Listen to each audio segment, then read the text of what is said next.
Boa tarde aí a todos. Boa tarde, minhas amigas. Nós estamos aqui na Sociedade de Estudos do Espírito Francisco de Assis, hoje, dia 8 de junho de 2023, quinta-feira, para estudarmos esta obra, Diversidade dos Carismas, Teoria e Prática da Mediunidade, do Hermínio de Miranda. E nós estamos aqui estudando o capítulo que trata do desdobramento como pré-condição do trabalho mediúnico. Eu achei interessante que a Vera Travassos até me fez uma pergunta sobre o desdobramento. Eu pensei até que ela fosse participar hoje, porque esse assunto vem bem a favor de o que ela queria saber, que era sobre o desdobramento na reunião mediúnica, mas tudo bem. Nós vamos fazer o estudo de hoje, mas antes de iniciarmos, nós vamos fazer a nossa prece de abertura. Pai amado, Pai de infinita misericórdia e justiça, estamos reunidos aqui, Senhor, nesta casa, que é a casa de Francisco de Assis, que é a casa de Jesus, para mais uma tarde de estudos, para mais uma tarde de reflexão e de aprendizado.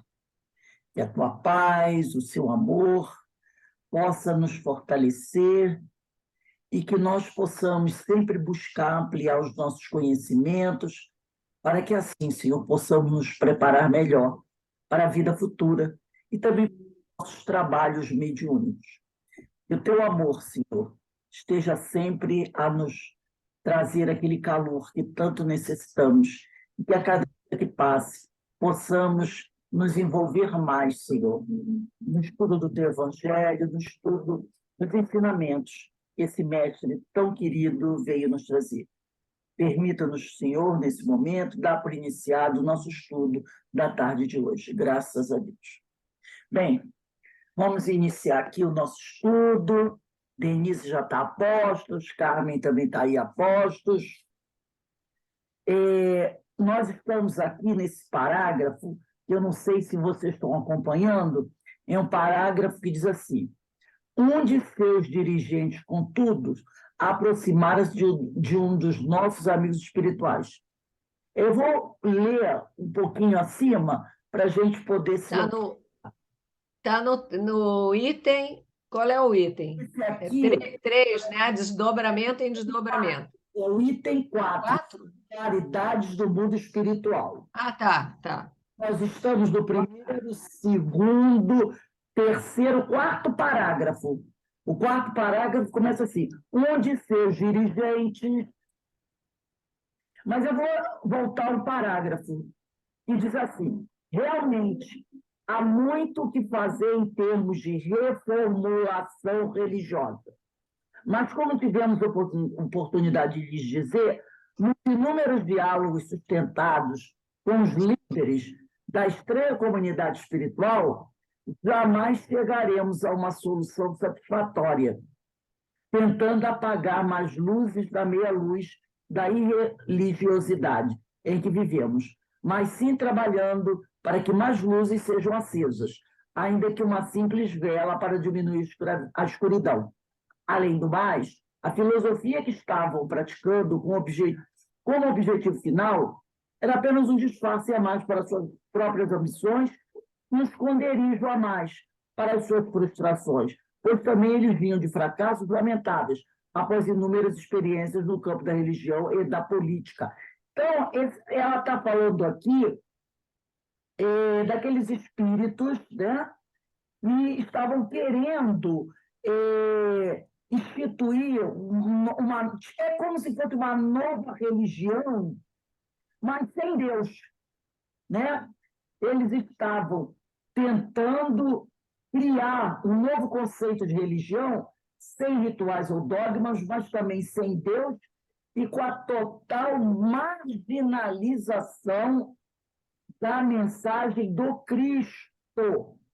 Então, eles estavam querendo construir essa nova filosofia, tá? Eles alegavam que era uma nova religião, aí nós até falamos o porquê, que seria porque eles talvez tivessem sofrido, né, agressões por religiosos do passado e criaram essa versão a religião. Então, eles querem agora fazer uma religião ao modo deles, sem rituais, sem dogmas, né? Mas sem Deus também, e totalmente afastar da mensagem do Cristo.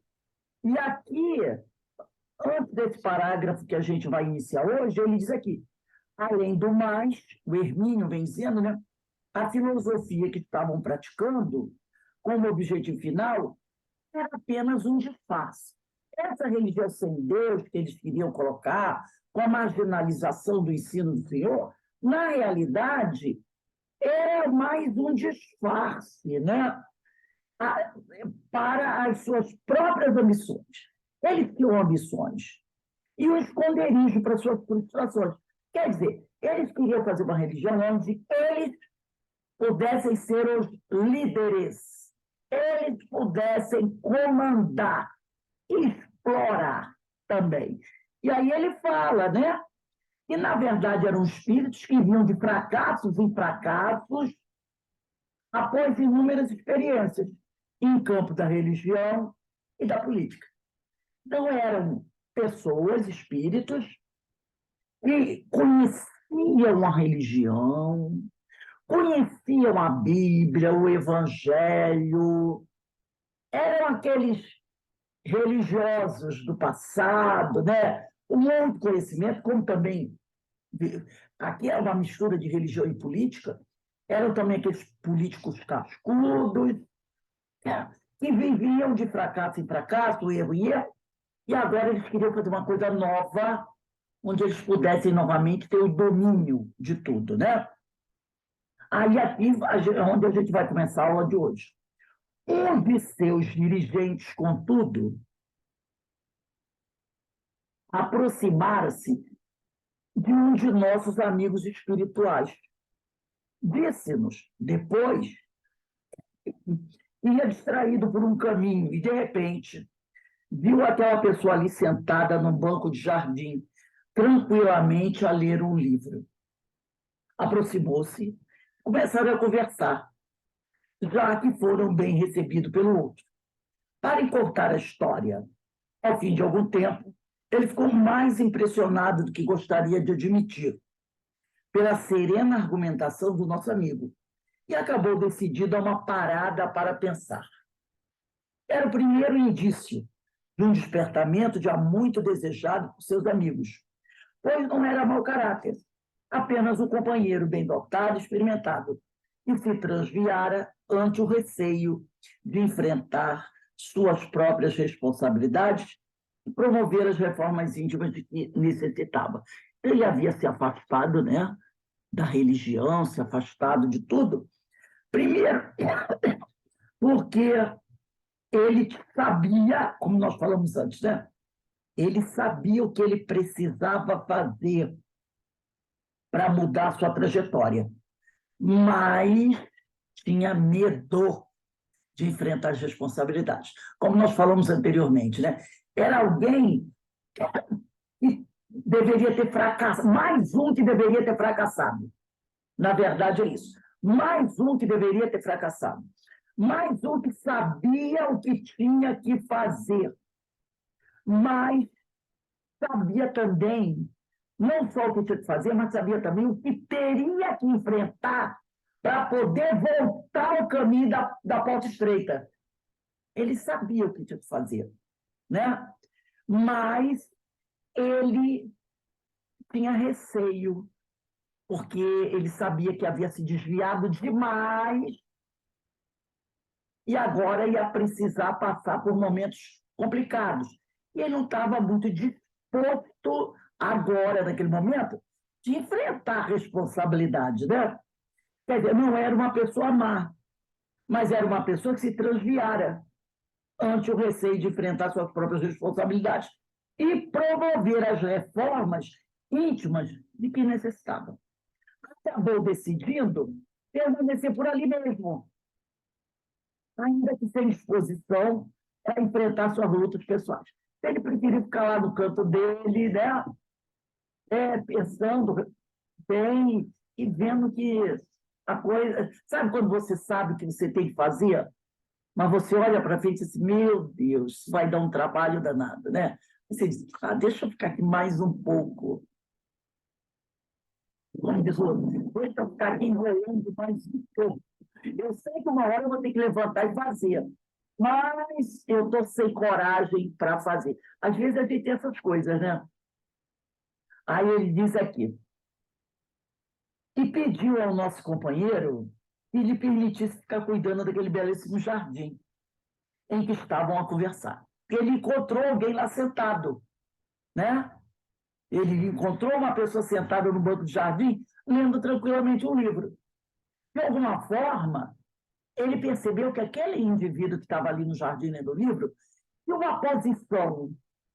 Se não fosse assim, ele não pediria essa pessoa para deixar ele ali cuidando do jardim.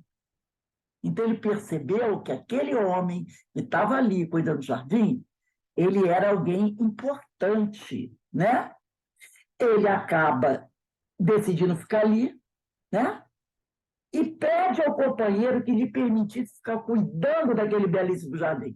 Então, ele percebeu que aquele homem que estava ali sentado no jardim lendo o livro, talvez fosse o dono responsável por aquele jardim.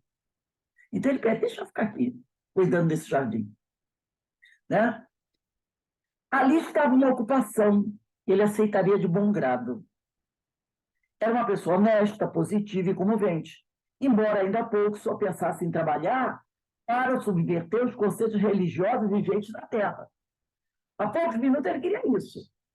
Uma religião sem Deus, onde a gente esquecesse de ser Jesus. Mas agora, ele queria ficar ali no jardim, cuidando do jardim, né? O nosso companheiro respondeu-lhe que sim. Ele poderia ficar. O companheiro deles era o dono do jardim, né? Estava lá no jardim.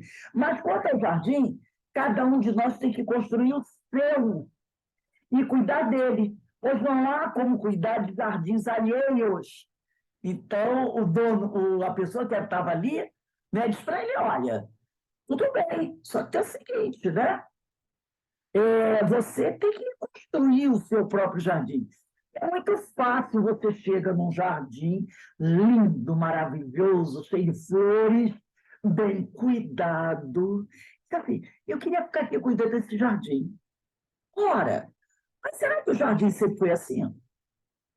Será que esse jardim um dia não esteve abandonado, né, com a terra dura, cheio de mato? Alguém chegou lá, cuidou do jardim, capinou, limpou, tratou da terra, plantou. Agora que ele está bonito, você quer cuidar do jardim? Né? Você quer cuidar do que já está arrumado? Alguém arrumou esse jardim. É só ir lá todo dia, aparecer uma erva daninha, você tira uma folhinha seca, é leve.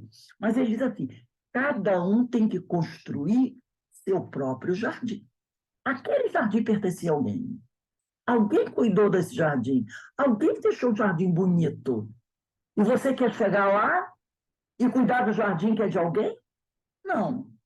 Você tem que construir seu próprio jardim e cuidar dele. Não é? Aí ele diz isso. Pois não há como ficar cuidando de jardim alheio. Aquele jardim pertencia a alguém. Foi a primeira lição muito sutil, carinhosa e fraterna. Outros viriam.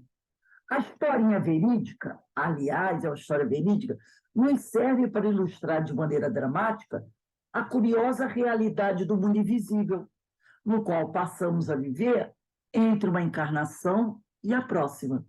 O ambiente que iremos viver, esse período, é determinado não pelo nosso desejo, mas pelo nosso peso específico, ou seja, pelo grau evolutivo que houvermos alcançados. Então, quando você desencarna, você está na erraticidade no período entre duas encarnações, entre aquela que acabou e a próxima, né? Ora, você vai ficar na erraticidade numa faixa vibratória que é fruto daquilo do seu trabalho, do seu esforço. como diz Joana, naquele livro Mestre de Amor, nós não podemos estar aonde nossos pés não nos levaram. Entendeu? Essa frase dele é perfeita. Eu não posso estar onde meus pés não me levaram. Como é que eu posso, ao desencarnar, querer? Eu olho, vejo várias faixas vibratórias. Ah, eu quero ali, aquela da letra L, onde tem luz. Mas você fez por onde, enquanto estava encarnado, para ocupar aquela faixa? Então, é o que ele diz aqui. O ambiente que iremos viver, isso aqui é muito forte, né? O ambiente em que iremos viver, esse período é o período entre duas reencarnações, ele está tratando disso, é determinado não pelo nosso desejo. Eu gostaria de estar ali, mas pelo nosso peso específico, ou seja, pelo grau evolutivo que houvemos alcançado. Às vezes a gente escuta pessoas dizendo assim: ai, viu passar um carro bonito, né? Ai, eu adoraria ter aquele carro. Olha só, ai, fulano foi para tal lugar e eu gostaria de poder ir para aquele lugar. Olha que casa maravilhosa, eu gostaria de estar naquela casa. Nossa, esse cara, né, tem muito dinheiro. Olha que barco lindo. Olha ele ter o iate. Olha ele ter o avião. Olha esse cara tem uma posição, tem um empregão, tem isso, tem aquilo tudo. Esse cara, aí vem com aquela história. Esse cara tem muita sorte. E depois dizem que sorte não existe. Algum momento, essa criatura parou para pensar que aquele indivíduo tem tudo aquilo que ele fez por onde? Porque ele trabalhou muito. E não foi só sorte. Porque sorte, será que todos aqueles que têm isso ganharam alguns milhões na loteria esportiva? Ou na Mega Sena? Quantos ganham na Mega Sena? Será que tudo isso cai do céu? Será que o cara não tem aquele ato? Estou dizendo, não estamos falando de exceção, que é o corrupto, o bandido. Não, tá? Estou falando da pessoa honesta, boa. Né? Não estou falando do desequilibrado. Ora, parou-se para pensar que aquele sujeito estudou muito, trabalhou muito, tem uma empresa, trabalha muito. E o que ele tem pelo fruto do trabalho dele? Ah, é sorte. Aí pergunta-se aquele que está fazendo essas conjecturas: e você? Você fez por onde? Ter um terço do que ele tem? Você se esforçou o suficiente? Não, não. Não é? Mas a gente não escuta esses discursos. Passa um carro bonito, aí a pessoa estica o olho do carro do cara. Esse tem muita sorte. Né? Então, como se ele tivesse o privilégio de tudo aquilo que ele tem ter caído do céu. Caiu do céu. Bem assim. Né? Então, ele diz aqui: nós não podemos querer, ao desencarnar, estar em algum lugar onde não fizemos por onde. Como diz Joana, não posso estar onde meus pés não me levaram. Aí ele diz aqui: se já conseguimos acumular algumas conquistas, ainda que modestas, é como se tivéssemos aderido ao nosso corpo espiritual uma espécie de boia luminosa, que não nos deixa afogar e descer ao fundo escuro das águas que cobrem os abismos. Então, se nós já conseguimos, com nossos estudos, com as nossas reflexões, conseguir uma certa situação que não nos deixa assim, vamos dizer, como um espírito de escola, mas também não nos deixa mais naquela posição muito inferior, E a gente já tem alguma conquista. Então, ele diz aqui, é como se fosse uma boia, né? Que tivesse aderido ao nosso corpo espiritual, uma espécie de boia luminosa que não nos deixa afogar e descer ao fundo escuro das águas que cobrem os abismos. Ficaremos a sobrenadar, né, com a boiazinha, lembra aquela boia redonda que tinha quando a gente era criança, que colocava e ficava tipo um pneu, né? Então, às vezes era até mesmo, né? Era a câmera de pneu que tirava preta, né? Então, ficaremos a sobrenadar, ainda necessitados de água, mas a superfície onde brilha o sol. Já não vamos ficar afundando, estaremos boiando a superfície, onde já brilha o sol, né? Você não está no iate daqueles maravilhosos, mas também não está afundando, está lá boiando. Você já conseguiu isso? E se a gente parar para pensar, o grau, o nível que a gente se encontra hoje, como diz o povo por aí, tem gente que matando para conseguir a nossa boia. Entendeu? Tem gente por aí querendo, matando para conseguir uma boiazinha, até aquela de patinho, pato do Pato Donald, lembra? Coloridinha, que era vermelho embaixo, transparente em cima, que a criança fica. Tem gente, em algum lugar por aí na erraticidade, matando por uma boiazinha daquela. Matando por uma boiazinha daquela. E o cara está no fundo do abismo, querendo muito que alguém jogasse uma boiazinha daquela para ele subir. Só que a boiazinha ninguém pode dar para o outro. Você tem que construir a sua própria boia. Entendeu? E, logicamente, conforme você vai construindo a sua boia, você recebe incentivo, ajuda, né? Mas a tarefa principal cabe a nós. Cabe a nós. Construir a sua própria boia. Então, hoje, graças a Deus, nós já temos uma boia. Nós já temos uma boia. Isso tudo fruto de milênios e milênios de esforços nossos. Aí, cara, nossa, milênios para fazer uma boia, ora, na hora que você está no mar, a boia, até que chegue salva-vidas, a boia é uma beleza, não é? Então, essa boia foi construída por cada um de nós nos milênios que a gente vem caminhando na estrada.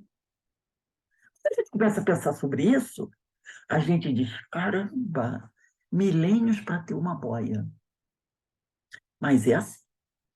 É assim. Talvez se a gente tivesse, em encarnações passadas, ter trabalhado melhor, mais rápido, a gente tivesse até o quê? Uma canoa já. E já tivesse uma canoa. Né? Se a gente não tem a canoa, é porque a gente caminhou devagar. Caminhamos devagar. Quem caminhou mais rápido já tem canoa. Mas, pelo menos, hoje, nós já podemos pensar. Estou cansada de ficar só na boia. Eu quero uma canoa. Aí a gente vai entender o recado que ele faz. Começa a trabalhar mais acelerado. E a canoa vai aparecer. É da lei. Então, ele vai dizer aqui, né? Se já conseguimos acumular algumas conquistas, ainda que modestas, é como se tivéssemos aderido ao nosso corpo espiritual, uma espécie de boia luminosa, que não nos deixa afogar e descer ao fundo escuro das águas que cobrem os abismos. Ficaremos a sobrenadar, ainda necessitados de água, mas a superfície, onde brilha o sol. Há seres, porém, que já nem de boia precisam, parecendo ter asas, com as quais alçam-se rumo a planos que mal conseguimos imaginar. Não é sem razão que os artistas e teólogos medievais imaginavam os anjos dotados de asas, como os pássaros. Os seres superiores não estão mais obrigados a rastejar pela terra, que já podem voar pela amplidão cósmica. Tão bonita essa imagem, né? Aí ele diz aqui, alguns de nós, como Regina, visitam ocasionalmente regiões mais purificadas, ainda que não conseguimos sequer chegar perto das mais elevadas. Vimos ainda há pouco, na experiência em que ela funcionou como médium, após passar por um segundo desdobramento, a inconcebível distância espiritual entre o plano em que vivemos e aquele que se passaram as atividades que ela descreve. Para figurar objetivamente, essa distância, que é vibratória, é moral. Então, ele coloca aqui, a distância é vibratória, é moral, uma distância geográfica, que não é mensurável em termos geográficos. O seu sistema de codificação pessoal traduziu a viagem em símbolos oníricos. Primeiro, a caminhada em grupo. Em seguida, o transporte. Lembra que ela foi num transporte que ela ficou com medo? E só dava 2 pessoas, mas não tinha paredes ao lado, né? E ela ficava com medo de cair. Uma espécie de helicóptero no qual apenas 2 pessoas de cada vez poderiam embarcar. Como que a sugeri? E raras pessoas poderiam ser selecionadas para essa viagem. Então, o transporte era apertadinho, só dava para 2 pessoas de piloto. Por que só isso? Porque raras pessoas podiam fazer essa viagem. Tudo bem que foi uma viagem rápida, porque aquela faixa vibratória não era a faixa vibratória que Regina pertencia ainda, mas era uma faixa vibratória onde ela poderia visitar para fazer um trabalho, mas não era a faixa vibratória que ela pertencia. Mas poucas pessoas já estavam preparadas até para fazer essa visita, né? E ele parecia um teleférico em que o passageiro ficava sentado numa cadeira individual, pendurada sobre imensos abismos. É de supor-se que há um descuido mais sério em qualquer ponto da trajetória, com um pensamento impróprio ou um momento de invigilância, poderia o viajante precipitar-se de volta àquele minúsculo grãozinho de areia, de poeira cósmica em que vivemos, presos a um bloco de carne e ossos. Mesmo depois que o aparelho depositou as pessoas, 2 a 2, em algum ponto identificável, ainda houve necessidade de um guia que as levasse à instituição antes de estar. Depois que elas descem desse aparelho, elas andam como uma ponte estreitinha, né? Até que elas chegam a uma casa muito simples, como fossem aquelas casas do período da época de Jesus. E ao entrar naquela casa, ela viu mesas de madeira, banco de madeira, como seria a casa de um discípulo de Pedro, por exemplo, e ela viu aqueles espíritos, que eram espíritos da época de Jesus, como se fossem aqueles que trabalharam ali, né, junto de Jesus. Mas aí deixa claro o seguinte, que durante essa caminhada até esse lugar, que é um lugar de alta elevação, você tem que estar focado. Isso aqui é importantíssimo.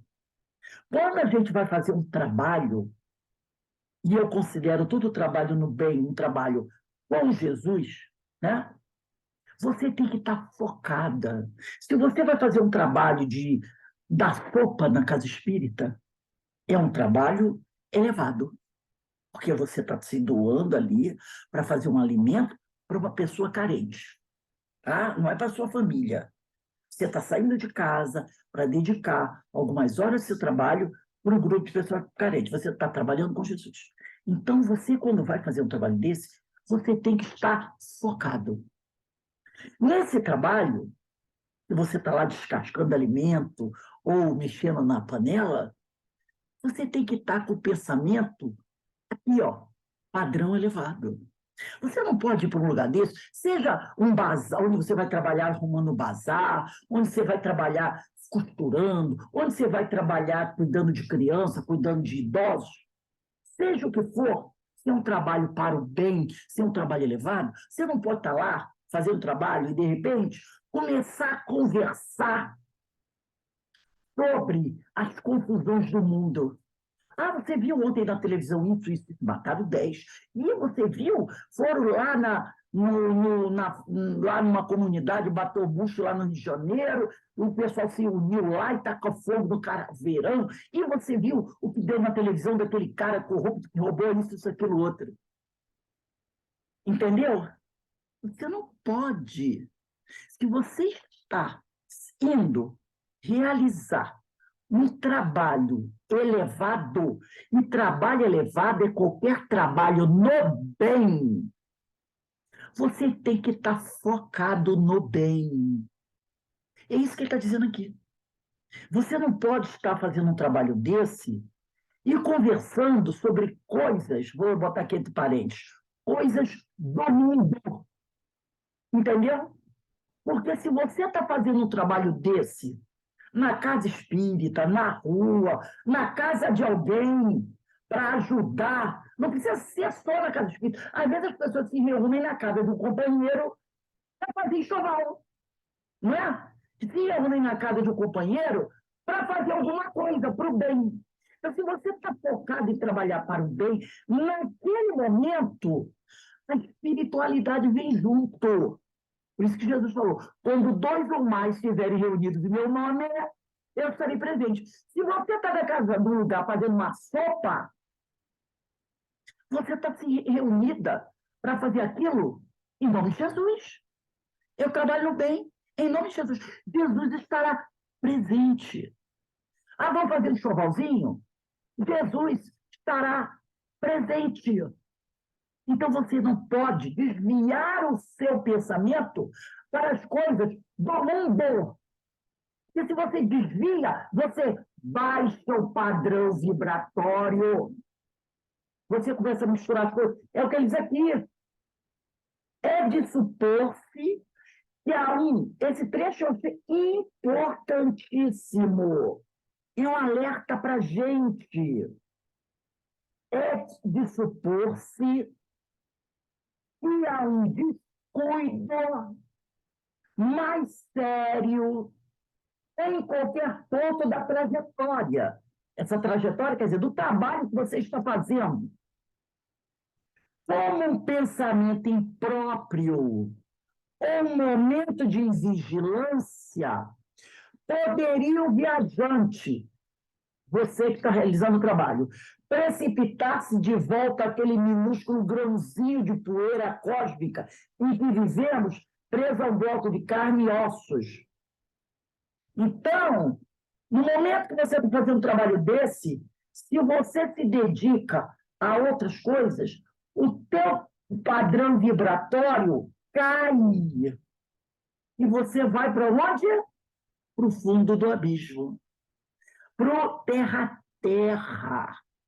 Para o terra-terra. Tá? Aí ele diz, mesmo depois que o aparelho depositou as pessoas, mesmo depois que você está lá, já está quase terminando o trabalho, vamos dizer assim.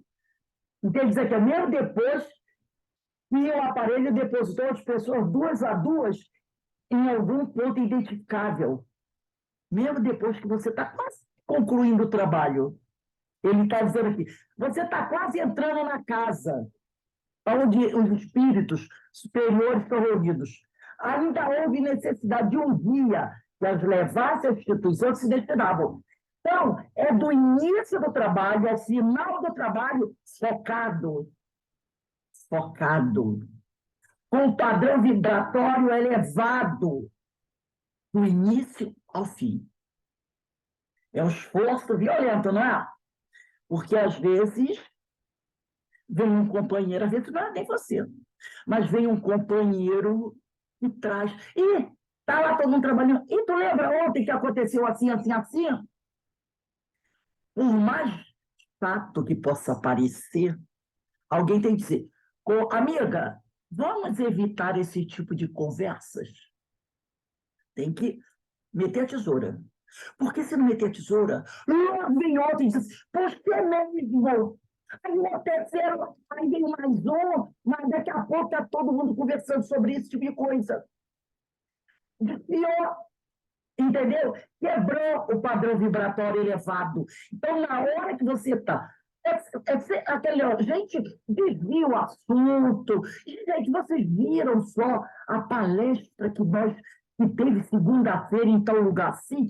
Que coisa linda. Ou então, gente, olha, vocês não estão. Desculpa aí eu te interromper, mas, menina, ontem eu estava assistindo uma palestra, um vídeo maravilhoso do Haroldo falando disso.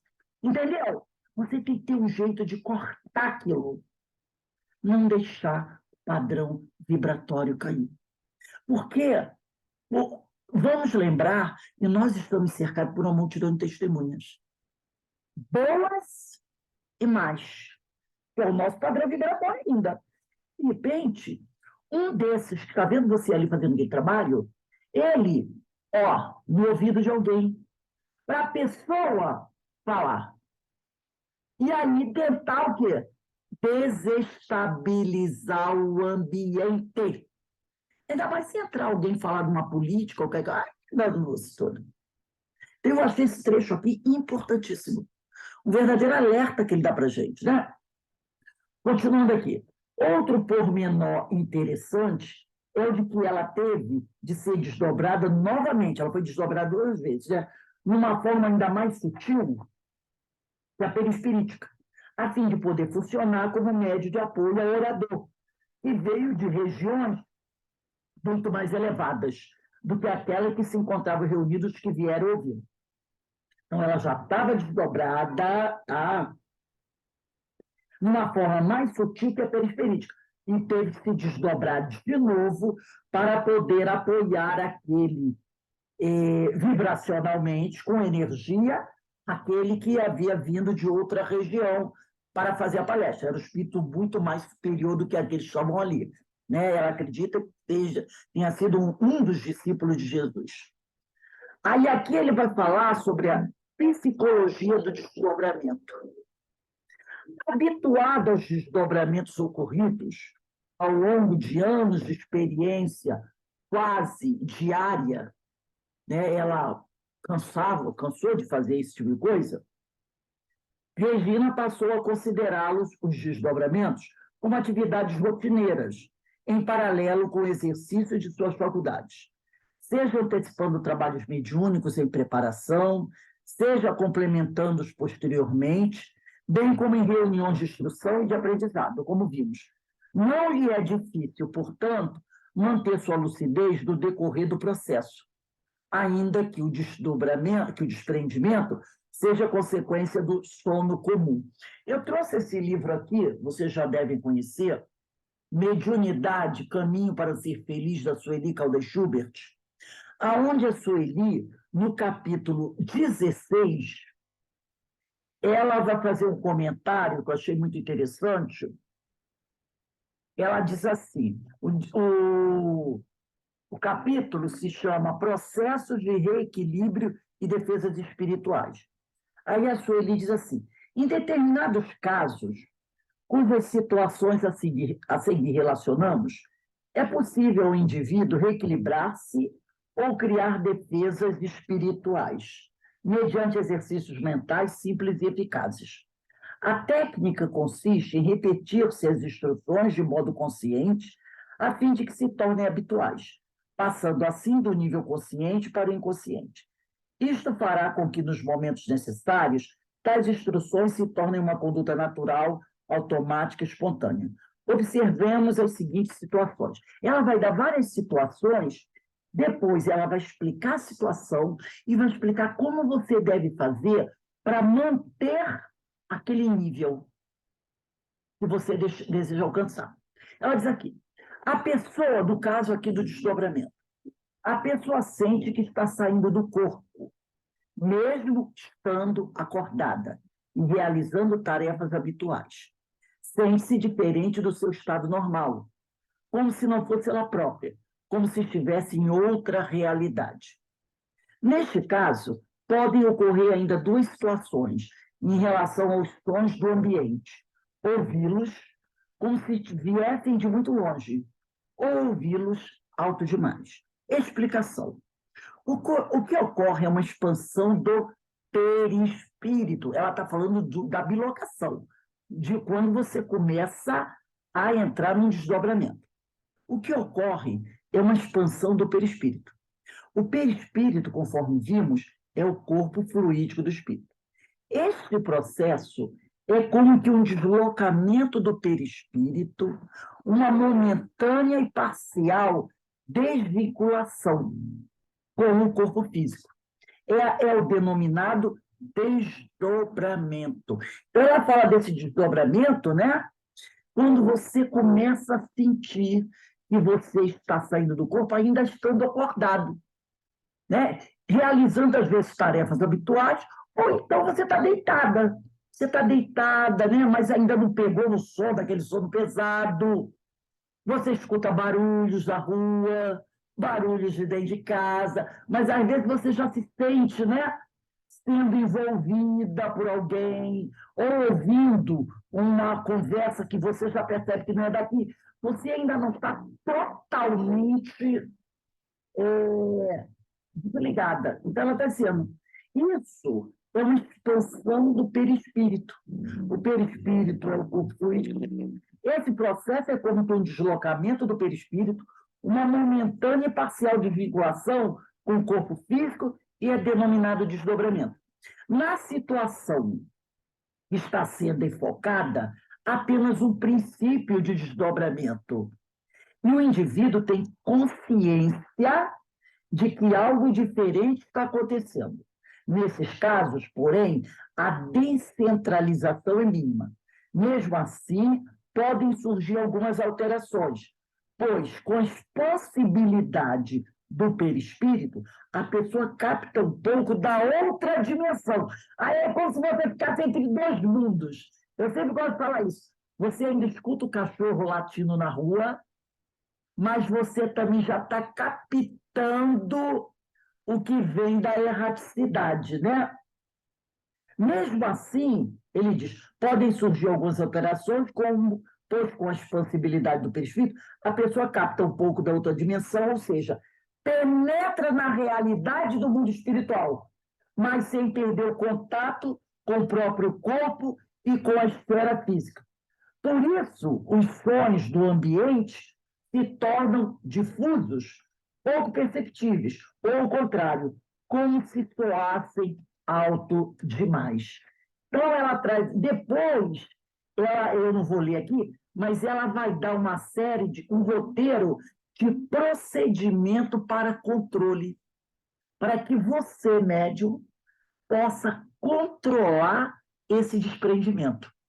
É muito interessante isso, né? Então, é aquele negócio. Você começa, é esse livro aqui, ó, Mediunidade, Caminho para Ser Feliz. Ela mostra várias técnicas e mostra, e vai, esse livro aqui foi até assinado por ela. Foi aqui, ó, para a querida Rose, Votos de Paz, Sueli Caldas Schubert, no dia 30 de julho do ano 2000. Vai fazer 23 anos e eu comprei esse livro e ela foi do dia que ela foi no CEOI e ela autografou para mim. Então, ela aqui mostra várias técnicas boas para o médium. Aprender a controlar desdobramento, aprender a controlar psicofonia, psicografia, porque ela era uma médium de psicografia, de psicofonia, era extraordinária, era fantástica, sabe? Então, ela traz desse livro essas técnicas. Eu trouxe isso para ilustrar um pouquinho do que seja esse desdobramento que a Regina aqui fala, né? Qual é o nome do capítulo, Rose? Processo? 16. Capítulo 16, tá? O livro é maravilhoso, o livro é muito bom, tá? Muito bom. Ok, obrigada. Então, vamos lá. Continuando aqui. Logo que ocorre, agora é Regina falando, é Hermínio falando, né? Logo que ocorre o desdobramento, e não apresenta mais aquelas tensões e receios, ela, Regina, tem consciência de estar fora do corpo físico, sabe onde está e o que está fazendo. O mais importante, contudo, é o que se poderia chamar de deslocamento do centro de interesse com a sua consequente alteração na perspectiva e nas prioridades. Uma vez destacada do corpo físico, é como se algo mudasse na sua própria psicologia, ou pelo menos na maneira de considerar importantes aspectos da vida. Na posse de um corpo mais sutil, que melhor obedece aos seus comandos mentais, e certamente com acesso mais fácil a um vasto mundo de informações e perspectivas, claro, porque você está na posse do seu corpo perispiritual e está na erraticidade, né? Então, você tem um acesso mais fácil a um mundo vasto de informações e perspectivas. Sente-se, de fato, outra pessoa. Você está livre do corpo físico. Você está dominando aquele ambiente. Você sabe onde está, o que está fazendo, o que você quer. Lógico, você se torna mais dono de si. É como se ficassem naquele corpo adormecido e pesado as motivações de muitas angústias e problemas. Quer dizer, as tuas dificuldades ficam lá na carne. Você está agora livre das dificuldades, das preocupações materiais. As dores estão lá na carne. Você vai voltar depois para pegá-las, porque elas são suas. Mas elas estão na carne. Naquele momento, você está distante daquela problemática toda, né? Não que tais sensações deixem de existir, porque os problemas, ela bem o sabe, continuam, mas se posicionam em novos arranjos, uma diferente hierarquia de valores.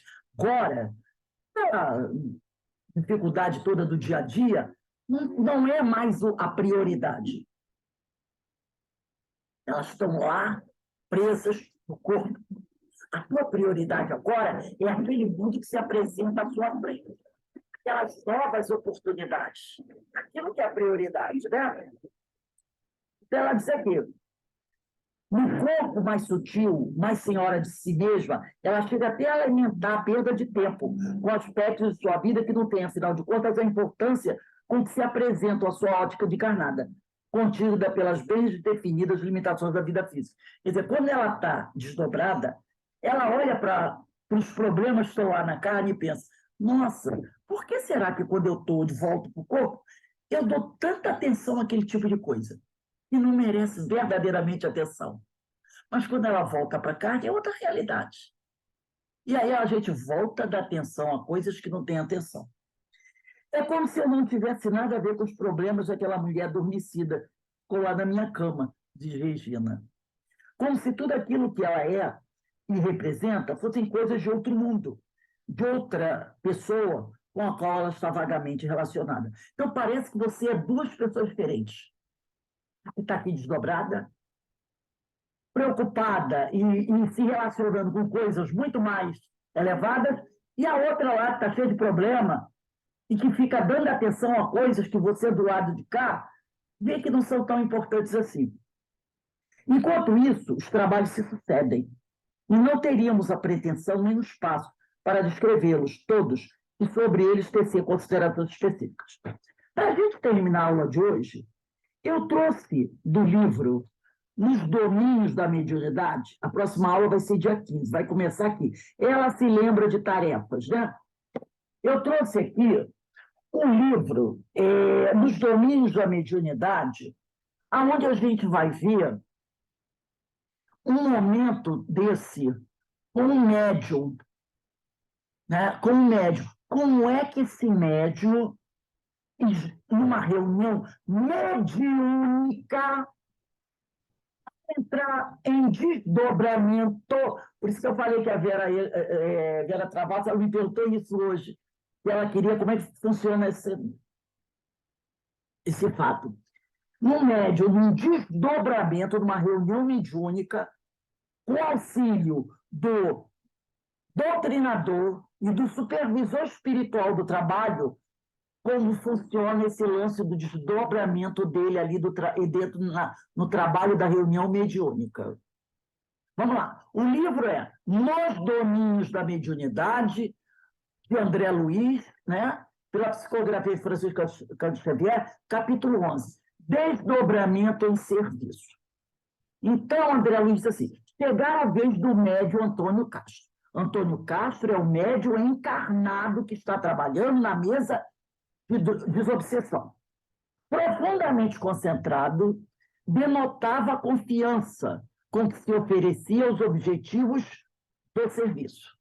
Aproximou-se dele o irmão Clementino.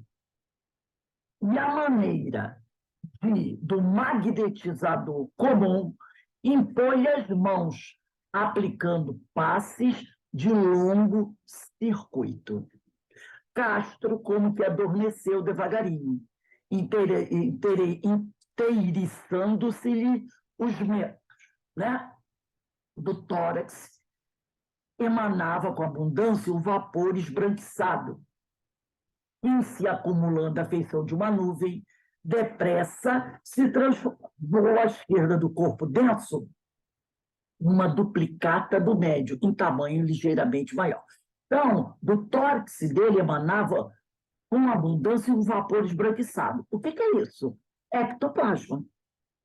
O ectoplasma saía do tórax dele e foi se acumulando ao lado dele e formou uma duplicata do médium, em tamanho ligeiramente maior do que ele.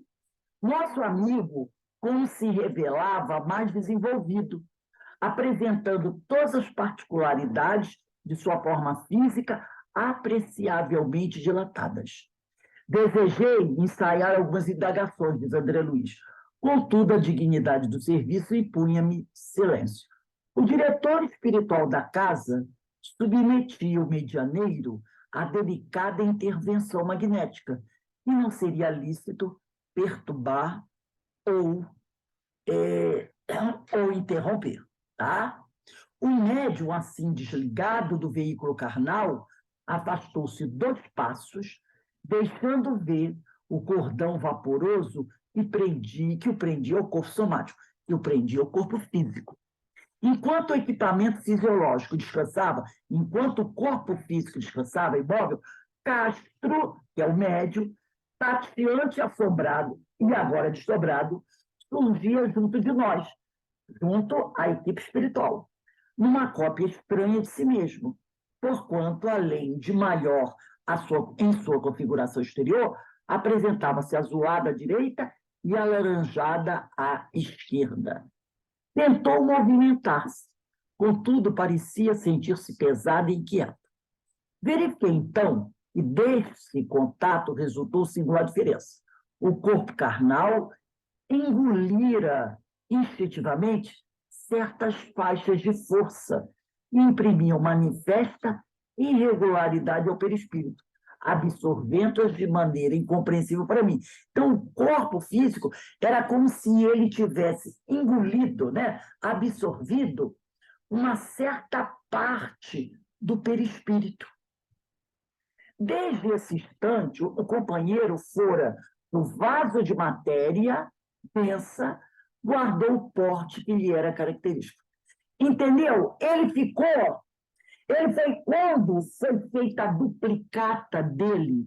A duplicata era maior que o original, que o corpo verdadeiro, que o original. Vamos dizer que o Castro tivesse 1,70 m, a duplicata tinha 1,80 m.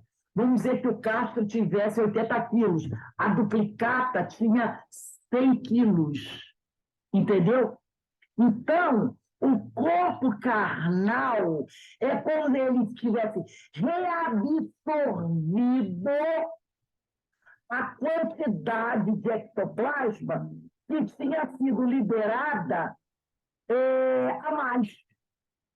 Vocês estão conseguindo compreender o que eu estou falando? Porque quando saiu do tórax dele ectoplasma para formar o corpo, saiu muito ectoplasma, além do necessário para fazer uma duplicata do mesmo tamanho do corpo físico. O que excedeu, o corpo reabsorveu, porque o ectoplasma não pode ser perdido.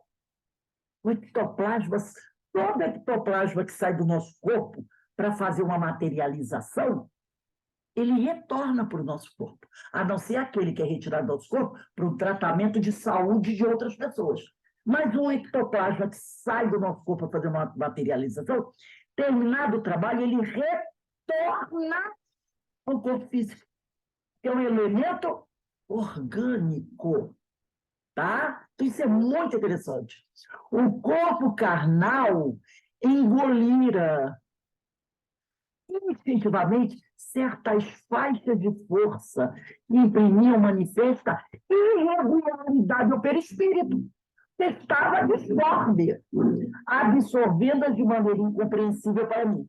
Desde esse instante, o companheiro, agora fora do vaso de matéria densa, guardou posse, e era característico. Agora ele estava realmente com a sua forma semelhante à que ele tinha encarnado. Se vocês querem, alguém quiser falar alguma coisa, pode falar, tá, gente? Eu achei isso interessantíssimo. Era agora bem ele mesmo, sem qualquer deformidade, leve e ágil. Porque antes, olha dois parágrafos acima, assim que é formado a cópia, ele tentou movimentar-se. Contudo, parecia sentir-se pesado e inquieto, porque ele estava fora da forma do corpo dele. Coisa demais.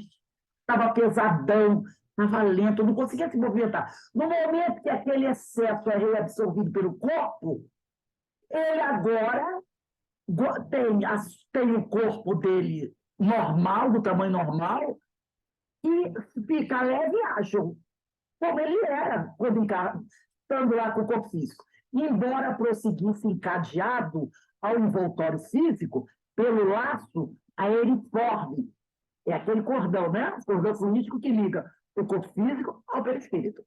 Que parecia mais adelgaçado, né? Mais luminoso, mais longo, né? E não aquela coisa estreita que permite a ele uma movimentação mais tranquila. À medida que Castro, o espírito, se movimenta em nosso meio. Enquanto Clementino, né, Clementino é o supervisor espiritual do trabalho, foi aquele que deu passe nele, aquele que está aqui. Opa, lá foi muito. Deixa eu ir lá rapidinho no 11. Nossa, como voou.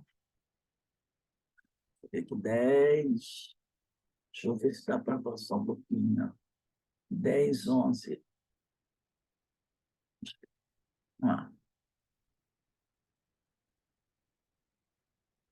Aqui, ó, quando ele diz aqui, ó, aproximou-se dele o irmão Clementino, e a maneira do magnetizador comum é o supervisor espiritual do trabalho. Impôs-lhe as mãos, aplicando-lhe os passes de longo circuito. Foi através desse passe que o ectoplasma sai do tórax do Castro. Então, o supervisor espiritual deu passe no médio encarnado. Ó, percebeu? Então, está aqui. Vou ter que voltar um pedacinho aqui, né? Então, ele está aqui. O diretor espiritual da casa, que é o Clementino. O mediano... não. Peraí, deixa eu voltar. Eu desejei ensaiar... tá. Deixa eu ver. Não, o diretor espiritual da casa...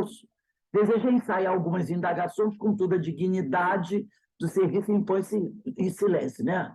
Tá aqui. É mais embaixo.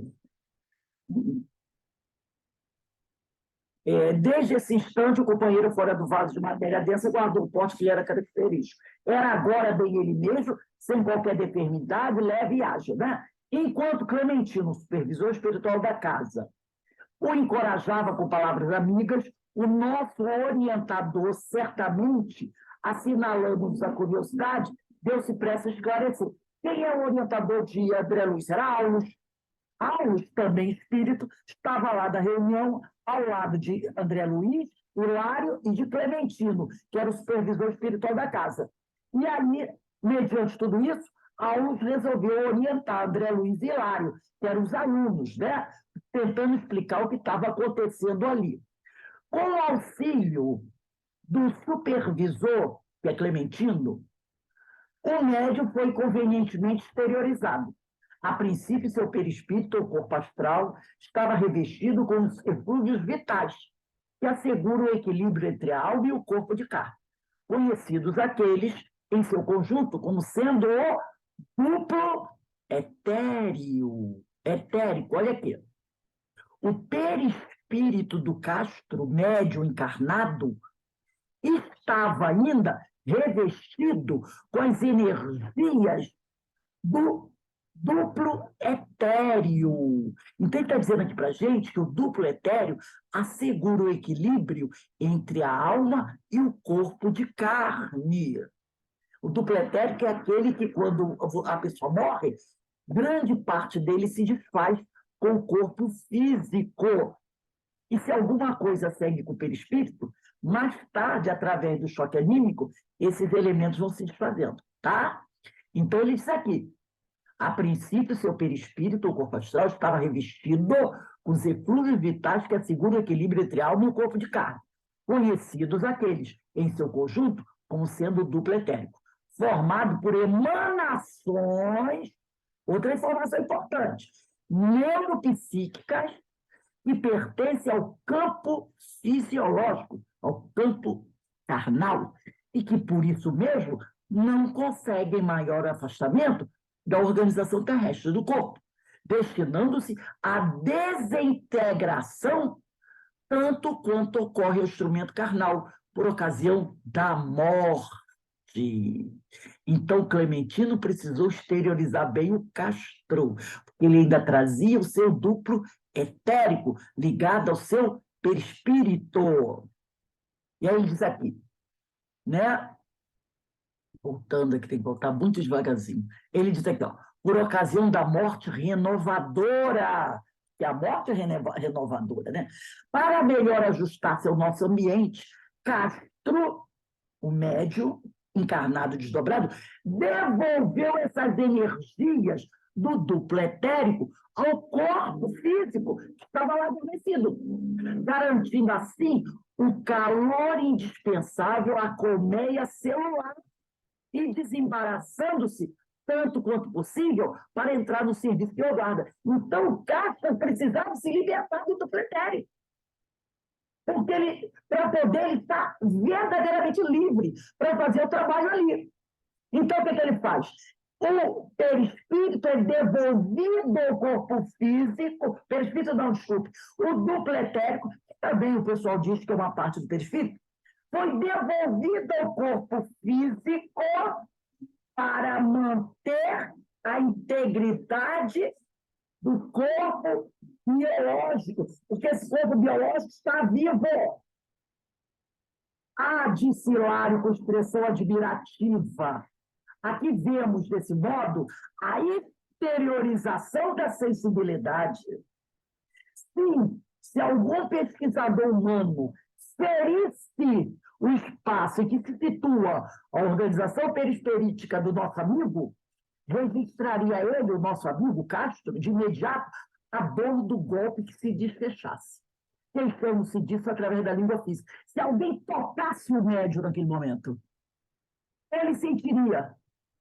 Por isso que se diz, não toque o médium quando ele está dando comunicação na mesa mediúnica. Não toque no médium, porque ele sentiria de imediato a dor do golpe e se desfechasse. Queixando-se disso. O médium em desdobramento, se alguém toca nele, ele vai dizer, ai, não me toque, não me toque. Tá? Porque, não obstante liberto do vaso somático, consegue em comunhão com ele por intermédio do laço fluídico de ligação. Então, se alguém pudesse tocar o perispírito, ele sentiria. E mesmo o corpo, se você tocar no corpo, às vezes o médium reclama. Observe atentamente o médium projetado ao nosso círculo de trabalho. Agora ele está totalmente desprojetado, ele está totalmente liberto. Não envergava o costume azul, a roupa que ele estava no dia da reunião, lá sentado na mesa mediúnica. Ele não estava mais vestido com terno azul e cinza, de que se vestia no recinto, mas sim um roupão esbranquiçado e inteiriço, que descia dos ombros até o solo, ocultando-lhe os pés e dentro do qual se movia deslizante. A roupa dele mudou no plano espiritual. Aulus registrou-me as anotações íntimas e esclareceu. Ele percebeu que André estava falando. Vosso irmão, com a ajuda de Clementino, do supervisor espiritual, está usando as forças ectoplásmicas que lhe são próprias, acrescida com os recursos de cooperação do ambiente que nos atamos. Então, o médium, né, com a ajuda do supervisor, está manipulando o seu ectoplasma associado às energias do plano espiritual. Semelhantes energias transundam de nossa alma conforme a densidade específica de nossa própria organização, variando desde a sublime fluidez da irradiação luminescente até a substância pastosa, com que se operam nas crisálidas os variados fenômenos de metamorfose. Depois de fitar o médio hesitante, em alguns momentos, prosseguiu. Castro é ainda um iniciante no serviço. À medida que entesoure experiência, manejará as possibilidades mentais avançadas, assumindo aspectos que deseje. Considerando que o perispírito é constituído de elementos maleáveis, obedecendo ao comando do pensamento, seja nascido de nossa própria imaginação ou da imaginação de inteligências mais vigorosas que a nossa, mormente, quando a nossa vontade se rende refletida à dominação de espíritos tirânicos ou viciosos, encastelados na sombra. Nosso amigo, então, se pudesse, comentou Hilário curioso, mas cortando-lhe a frase, o assistente completou, ajuntando. Se pudesse pensar com firmeza fora do campo físico, se já tivesse conquistado uma boa posição de autogoverno com facilidade, imprimiria sobre as forças plásticas de que se reveste a imagem e preferisse, aparecendo ao nosso olhar como melhor lhe aprovesse, porque é possível estampar em nós mesmos o desenho que nos agrade. Sim, ponderei, importa reconhecer, contudo, que esse desenho, embora vivo, não é comparável ao vestuário em nosso plano. Aulus percebeu que minhas indagações incluíam sempre o imperativo de maior esclarecimento para Hilário, ainda neófito em nosso campo de ação, e talvez por isso procurou fazer-se tão claro e minucioso quanto possível, acrescentando, de modo nenhum, o pensamento modelará a forma que nos inclinamos a adotar. No entanto, os apetrechos de nossa apresentação na esfera diferente da vida que fomos trazidos, segundo vocês já conhecem, variarão em seus tipos diversos. Eu vou parar por aqui, eu ia mais um pouco, né? Mas aí a gente vai avançar muito, né? Aí a gente procure o capítulo e leia para complementar. Eu achei extraordinária a explicação do Aulus nesse momento, falando sobre essa questão que ele trouxe para todos nós. Eu achei isso fantástico, tá? Quando ele fala do duplo etérico, quando ele fala do perispírito, passando essa informação para a gente, do médio desdobrado que vai entre o desdobramento do plano espiritual e do plano espiritual. Ele leva junto com o perispírito dele uma parte do duplo etérico. E esse duplo etérico, para que ele possa ter uma liberdade maior, o corpo precisa reabsorver esse ectoplasma, né, para poder o espírito manter a sua forma, e no caso do duplo etérico, ele precisa voltar esse duplo etérico. Ele precisa voltar para o corpo celular para manter o equilíbrio do corpo celular, dando proteção do corpo celular. Eu achei isso fantástico. Eu achei isso fantástico. Denise, o que tu achou desse trecho aí que nós lemos? É interessante, Rose, porque eu nunca tinha lido ainda sobre esse tipo de trabalho, não. Eu também. Eu já... O que eu tinha visto foi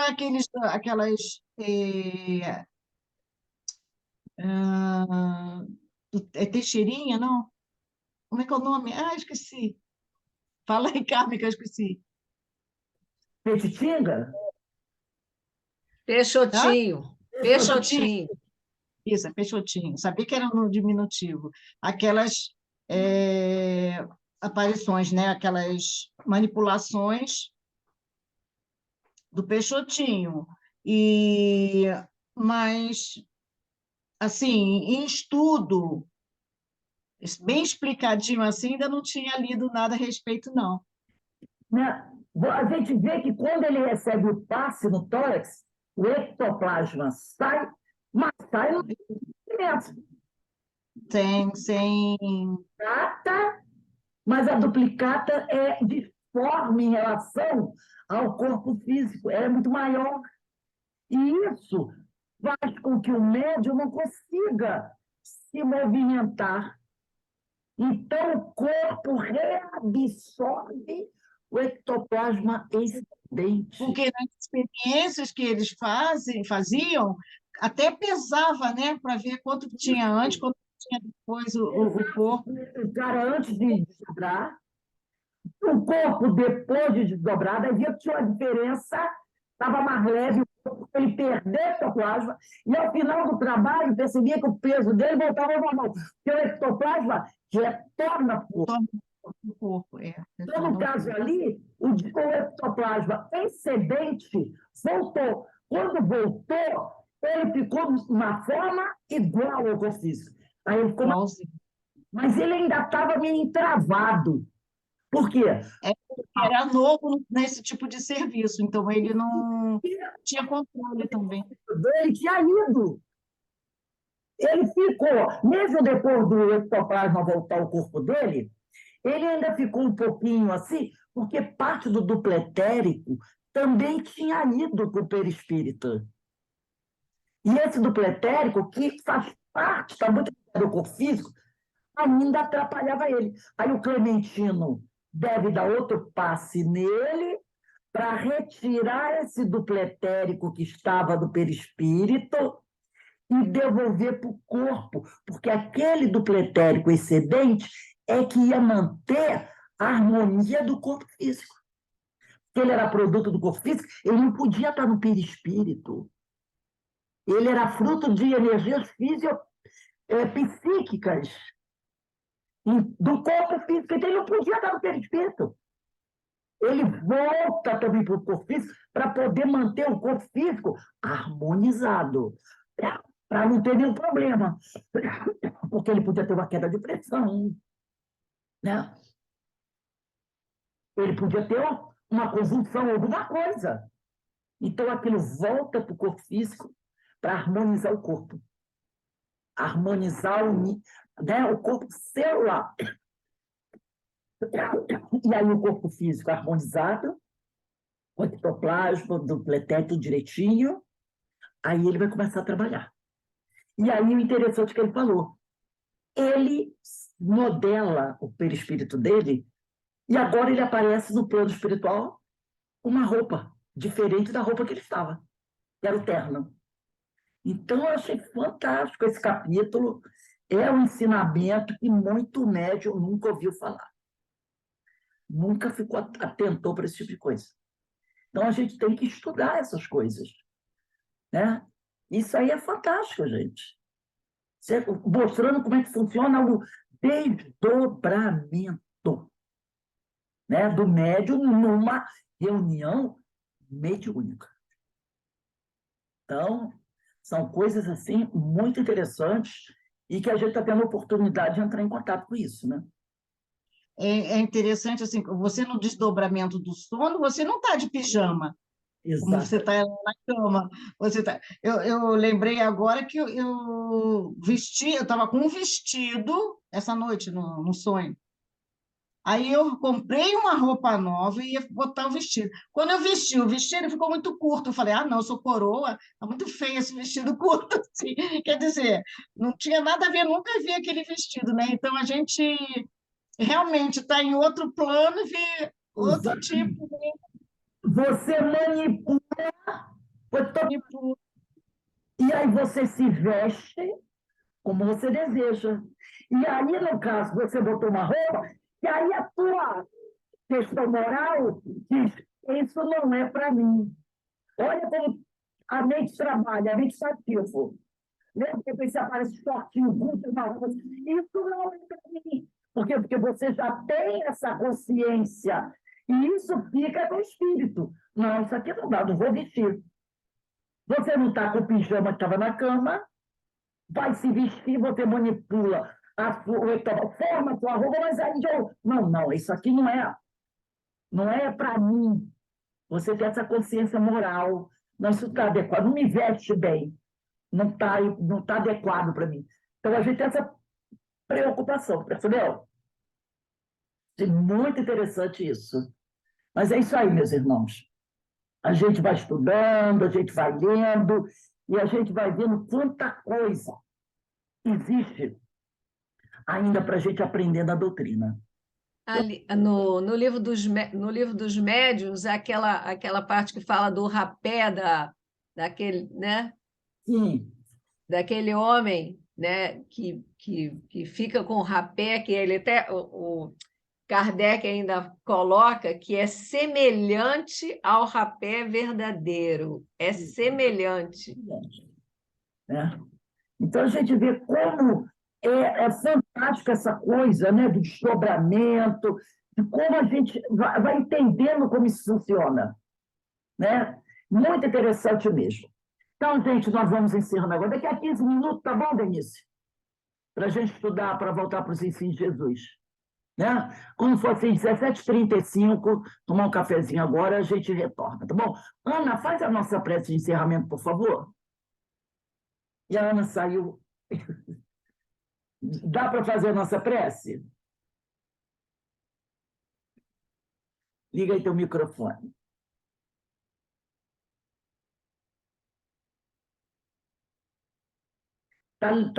Isso, agora desligou. Pronto, vou seguir.